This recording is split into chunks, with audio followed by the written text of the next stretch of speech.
the first thing that I wanted to do was share a little bit about a way that we're trying to really showcase Storytell more broadly for specific use cases. And you're going to be seeing a lot more of this. I'm going to share my screen here. We're actually going to be putting some of this on the home page. But as an example, I just shared out to LinkedIn earlier how we're using Storytell at Storytell. And so one of the ways that we are using Storytell is in our product management ticketing system, which is linear. Many of you maybe have heard of or used Jira. We find ourselves always hunting for tickets. It's like, which ticket was it? Or, oh, we know we have duplicate tickets in here, but we can't find them all easily. And so we're starting to use Storytell to do things like say, give me the number of tickets that are all related to integrating with other platforms. And then Storytell gives us the tickets. It's awesome. It's actually quite easy to do. We just exported all of our tickets from linear. And so it's a CSV export. Storytell works with CSV as well now. And so any sort of like data store or database that you have where you're always hunting for information and you can export it via CSV, this works well. So we export it to a collection. We're also in the Google Drive integration. That is going to be live actually quite soon. So I want to say by the end of the month, although I can't promise that, but in the next couple of weeks, you're going to be able to just connect to Google Drive and suck things in from there. And then we'll be working on other integrations. So for example, Bear SharePoint is another one, et cetera. But this has been great for us. I asked another question, which one was the ticket about showing public versus private knowledge in different colors? Like just asking a regular natural language question. Oh, it's ticket 1450.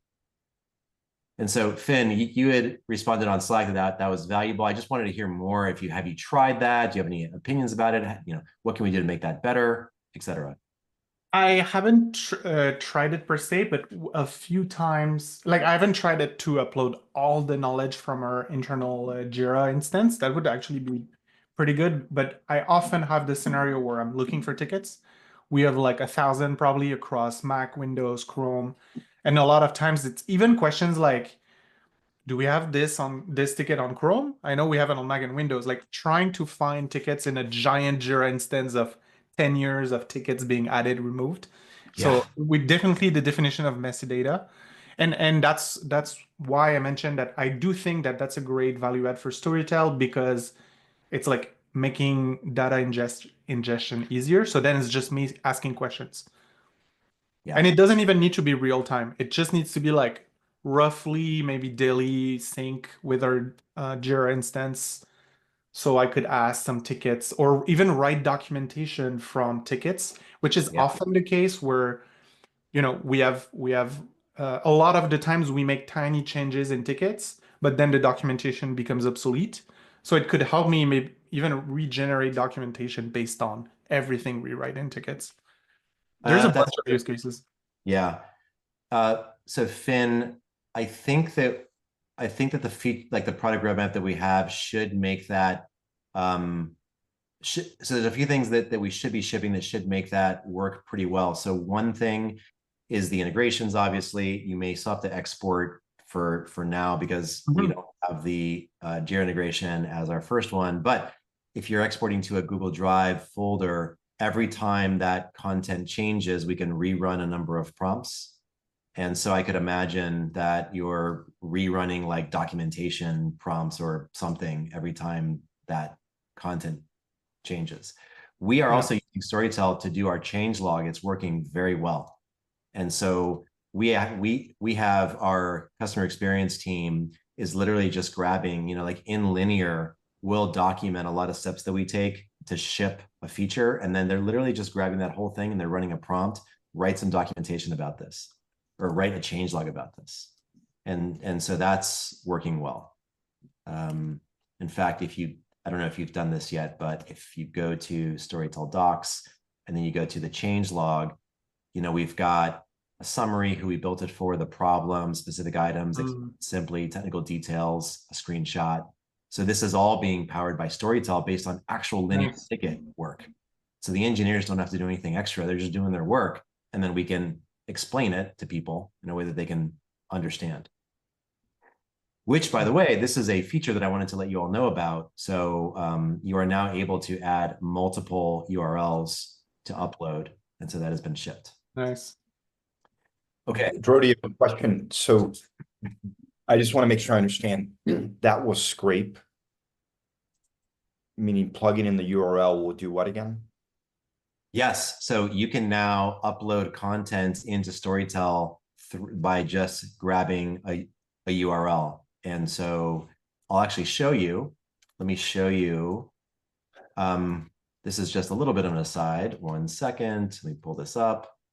So this morning I was invited to go to Berkeley and to teach a class on IP and the age of AI. Now I don't say, I wouldn't say that I'm an expert about that, right? But what I did is let me show this to you. So I created a collection called Foundations of Business. And in this collection, Nice. I was able to add a lot of content about all the different cases, again, for and against what AI will end up looking like. And then I use that to teach the class. And so I did this. You just hit upload from a website, and then you can enter a link. And then you say add more, and you can add up to 10 at a time. We are building the ability to have Storytell crawl more deeply into a sitemap. So that'll be coming. But for now, this is the starting point. Okay. I also just wanted to share with you, Berge, we were talking about the ability to @mention files last time. Yeah. And so this is looking to be very powerful. Like, for example, there's a team dynamics collection. There is a file called roadmap discussions. This is a meeting about the product roadmap. And you can ask a question like, hey, what was the CEO really asking for in this? And then you can see that there's the answer here, acceleration of the pace of releases, etc. Also, we're now showing our reasoning and the gotchas and other things to consider. And so these are additional sections that now live in Storytell, and then you can take this and you can say, well, I want to analyze the feelings and needs, like what's happening under the surface here, right? And then Storytell can say, here's a detailed analysis of what might be happening under the surface: market pressure, anxiety, investor relations stress, team burnout concerns, quality versus conflict. So there's a whole analysis happening here.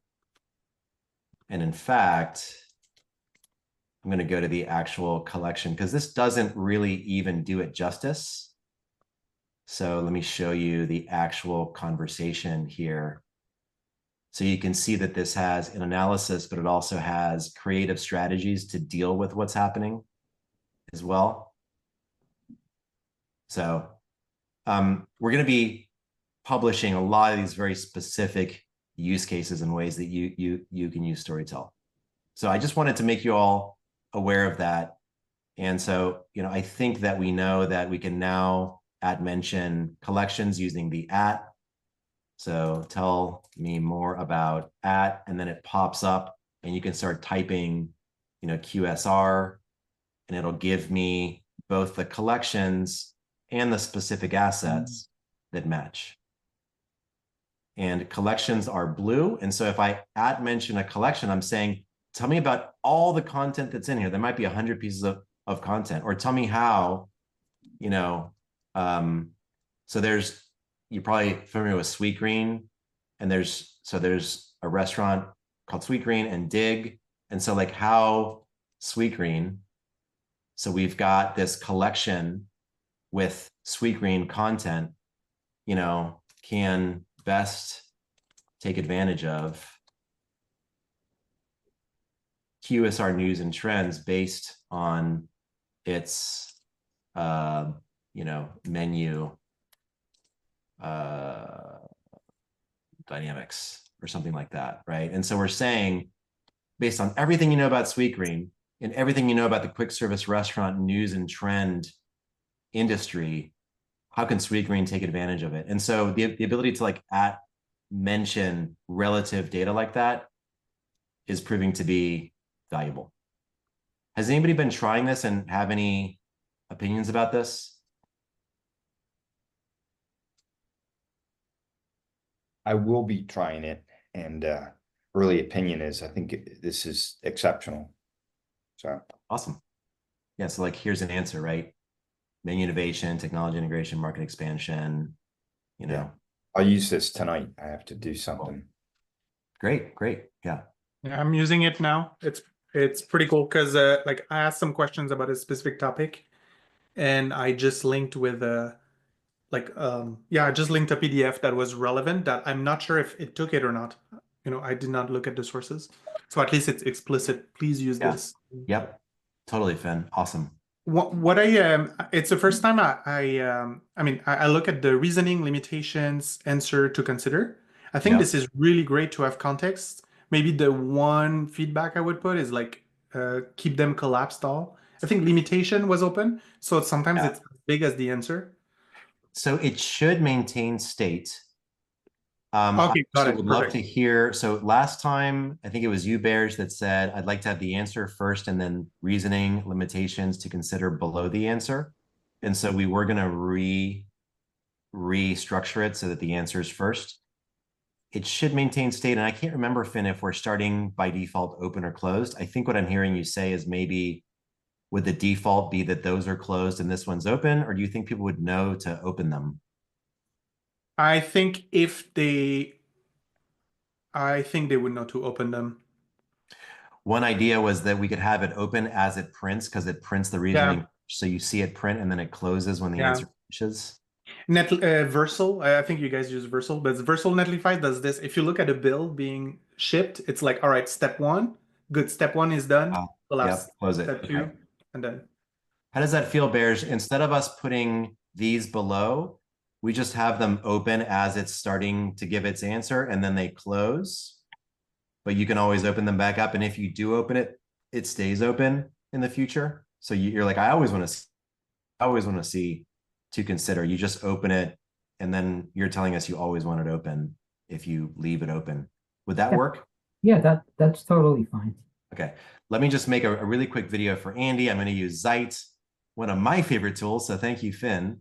So Andy, I am on with a bunch of our awesome users here. And what we just decided was we would love for these to be open when the LM is starting to answer, and then it closes. So instead of moving answer to the top, it starts open as it's printing, then it shuts. That way the user knows, oh, there's reasoning in there. Same thing for limitations. It shuts when it's done. And then if as a user, I open one, like I always want to consider open, then it stays open when it's done in future answers. I think I got that right. Okay, I'm going to stop that here. Okay, I'm going to keep going with a couple of things, but any thoughts or questions or things you'd like me to do more of or show you or try?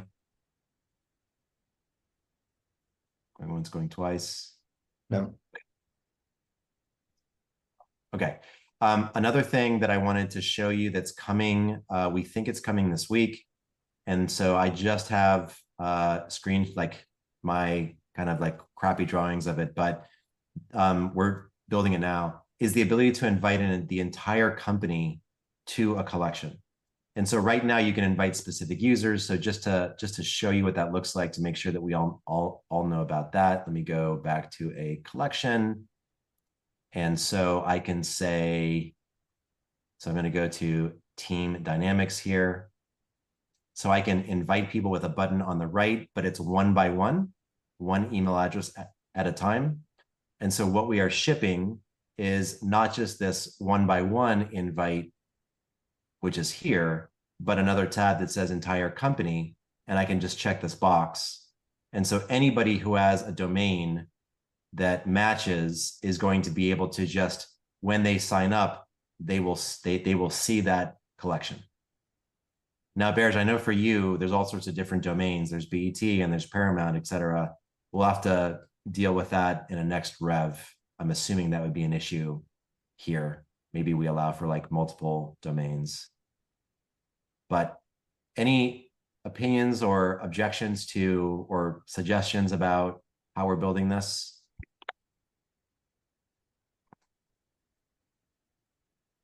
Bears, do you have any hopes and I dreams? think I think the entire company works for me. It's whoever's going to have access to Storytell, hopefully more, they should be able to see this as because we're one company. So Yeah. if it's confidential and we don't want to share it to Rodeo, then we can go to specific users. Yeah, that's what we were thinking. Yeah. Yeah, exactly. And then what we'll be building into this is like role-based access control. So maybe you have to be an admin to be able to say, I want to let the whole company use this, or also teams. So I want to add, the whole analyst team. I want to add the BET analyst team. I don't want to have to add them one at a time. I want to add everyone who's on that team. I can define the team and add the team. So that's coming. I think to riff off Burge, here, is it truly just by domain name, or is it just whoever is on this organization?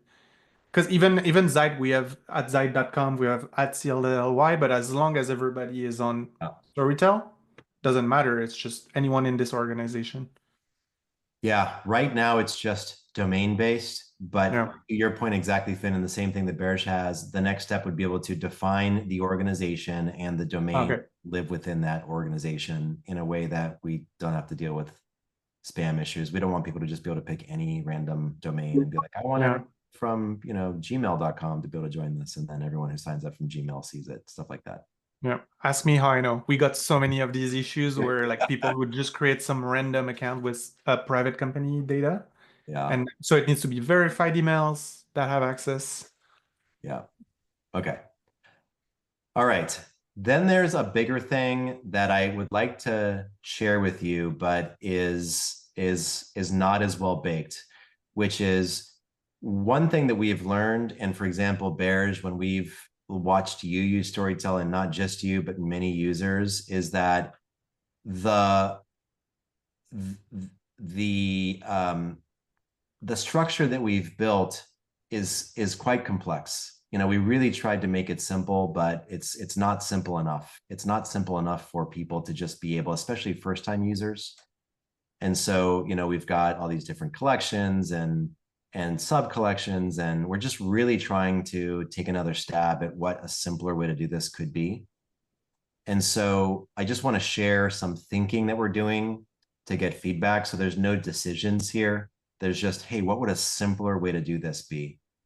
And one thing that we observed was, I don't know how many of you remember this, but in the beta, it used to be that we had the assets on the right side. It was basically a tray of the assets on the right side that you were interacting with. And we still have this a bit. It's a little bit hidden, but we still have this ability to say what assets are in scope. So we can see here there's 322 assets in scope. So I'm chatting with 322 assets. But we'd like to try to simplify it so that we don't have these collections here. We don't have these assets in scope over here. We just have kind of like less, and it's simpler.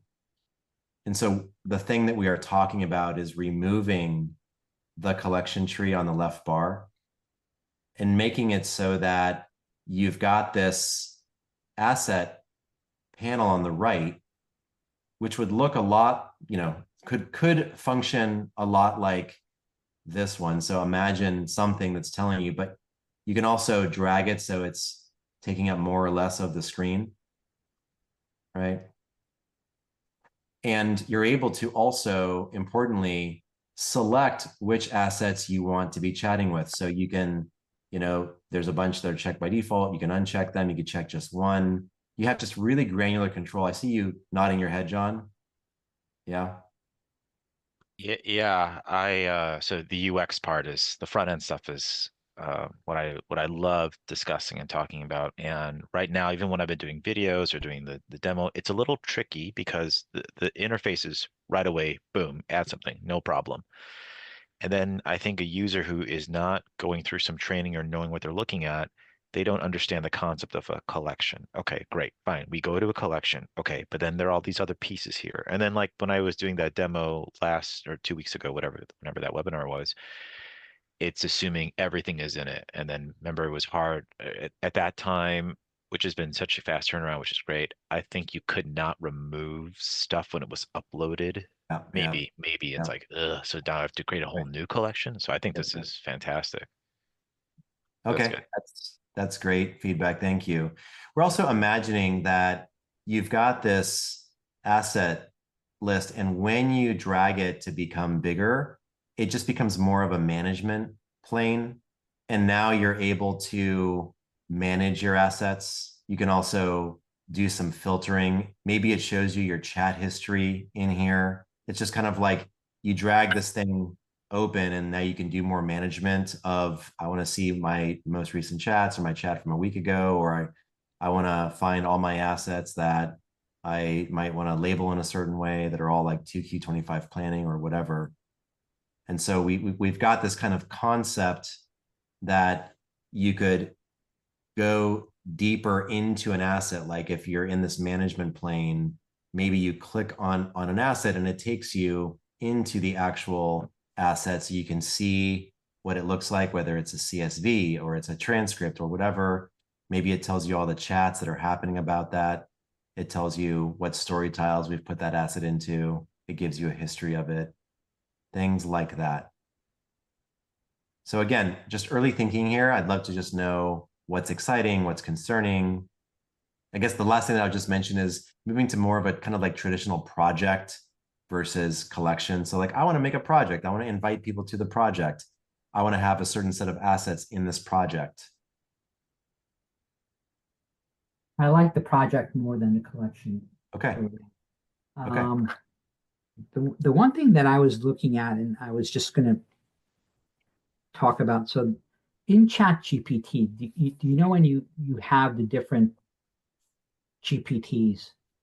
I was thinking it's almost like making it that simple where now you can have your project name or view as like almost like the way they have the GPT set up, where you create it, you have it set up, it's alphabetical, you click on it and you get all of it, or you open it and you get a piece of it.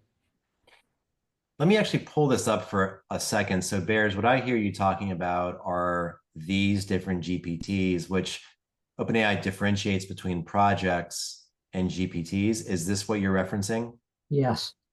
And do you use these? Have you been making GPTs? And would you call those agents, or like how do you kind of define the difference between what this is and what this is?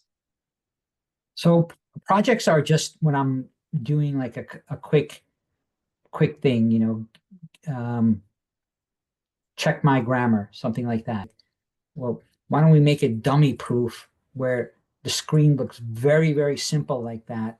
You have these like GPTs, we can call them projects, whatever, where you open it up and you just see like in a table, almost like, when you go into Netflix, you see a table of what's available.